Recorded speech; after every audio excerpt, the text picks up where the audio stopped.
Salut à toi, bienvenue sur ma nouvelle vidéo, je m'appelle Maud Organise et ici on parle budget, voyage et motivation. Dans cette vidéo, je vais te parler d'un thème qui allie à la fois le voyage et les finances personnelles, puisque je vais te donner mes 5 astuces pour voyager en avion au meilleur prix. Je suis assez connue dans mon entourage pour souvent trouver les billets d'avion pas chers. Je suis par exemple partie en Sicile pour une quinzaine d'euros. Je suis partie aussi au Maroc pour le même prix et au Portugal pour une vingtaine d'euros. Et du coup, on m'a souvent demandé, mais comment tu fais pour trouver des billets d'avion si peu chers? Parce que moi, je trouve pas du tout les mêmes prix que toi. Pour cette vidéo, je vais te partager donc mes astuces qui, j'espère, vont t'aider à trouver des billets d'avion pour tes prochaines vacances. Ma première astuce, je te conseille de réserver tes billets au moins 5 mois à l'avance. Je sais que ça peut paraître énorme, et pourtant, ben, c'est le moment où les billets sont les moins chers parce qu'en fait, les compagnies aériennes déterminent le prix de leurs billets en fonction de l'offre et de la demande. Donc en fait, plus la demande va être élevée, plus les prix vont être élevés.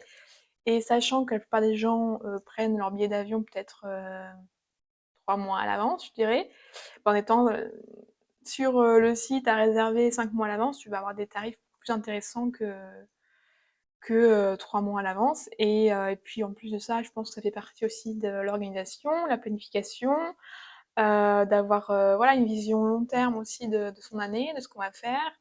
Donc finalement, c'est tout bénef, comme on dit, d'avoir une vision de tes vacances déjà 5 mois à l'avance. Et puis en plus, tu partiras pour moins cher. Donc voilà. Ma deuxième astuce, je te conseille d'utiliser un site comparateur de billets d'avion.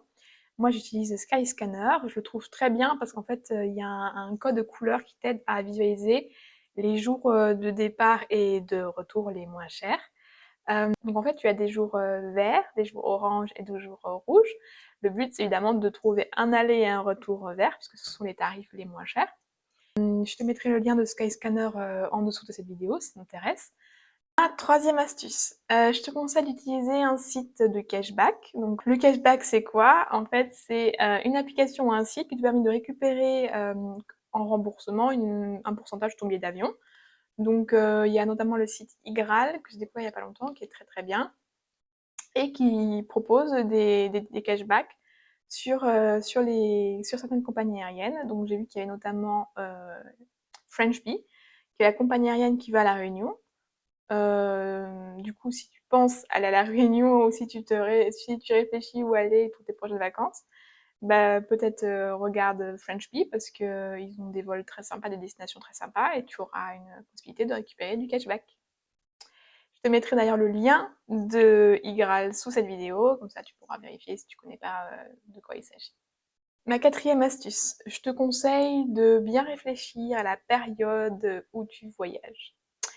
Donc ça veut dire quoi? Ça veut dire d'essayer de partir hors vacances scolaires, week-ends, jours fériés, et de privilégier des périodes plutôt creuses. Alors évidemment, si tu as des enfants, ça peut paraître un peu compliqué.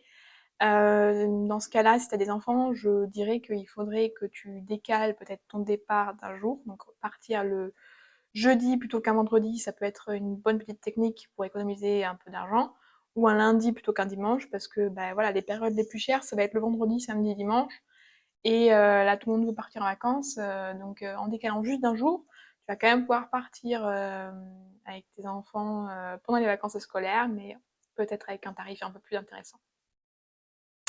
Et pour ceux qui peuvent pouvoir partir hors vacances scolaires, et ben moi je trouve que les périodes les plus intéressantes et que je conseille de privilégier pour tes vacances, c'est personnellement moi ce que je fais, c'est septembre, parce que la plupart des gens sont dans la reprise du travail, l'école, ils sont déjà partis au mois d'août, au mois de juillet.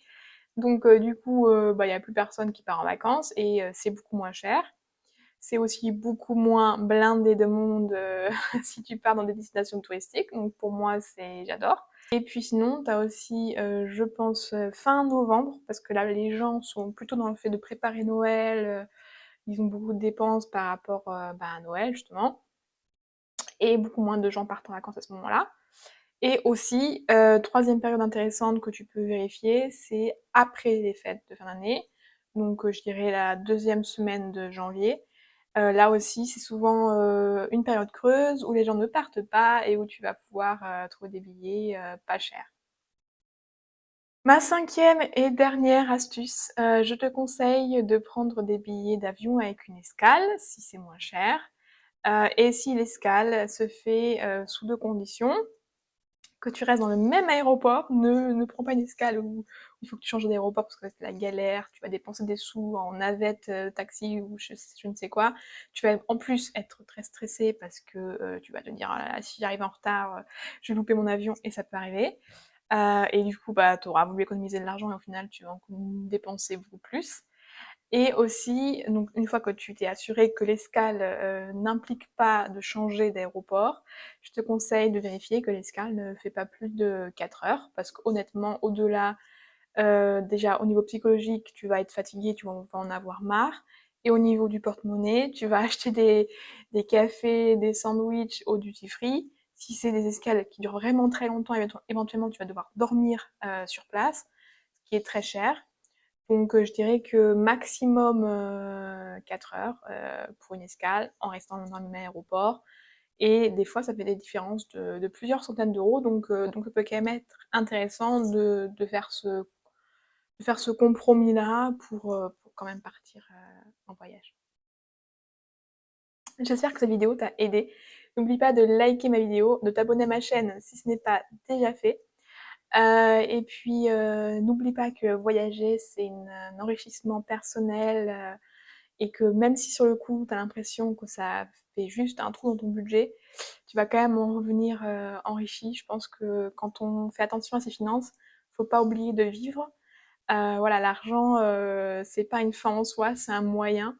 Donc ce que tu économises parce que tu fais attention, il faut aussi savoir se récompenser. Et si toi, bah, c'est par le voyage, moi, c'est le cas, n'hésite pas parce que tu le regretteras pas et il faut pas avoir de regrets dans la vie. Donc voilà. Maintenant, je n'ai plus qu'à te souhaiter une bonne recherche, une bonne organisation de ton voyage, prépare ta valise et éclate-toi. Et puis je te dis à bientôt. Ciao, ciao, ciao.